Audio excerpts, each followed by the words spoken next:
నిన్ను చూసినప్పుడే కనకదుర్గకు నేను మొక్కుకున్నా, నీకు కన్ను కొట్టుకుంటానని, నిన్ను కౌగిలించుకుంటానని.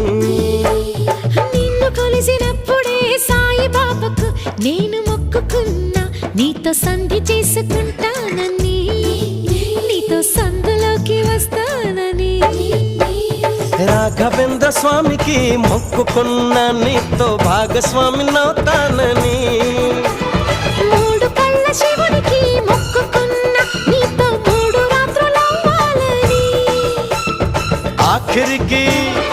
ఆఖరికి నీకే మొక్కుకున్నా, నీ నౌకరుగా ఉంటానని, తీపి చాకిరులే చేస్తానని. ఏమిటి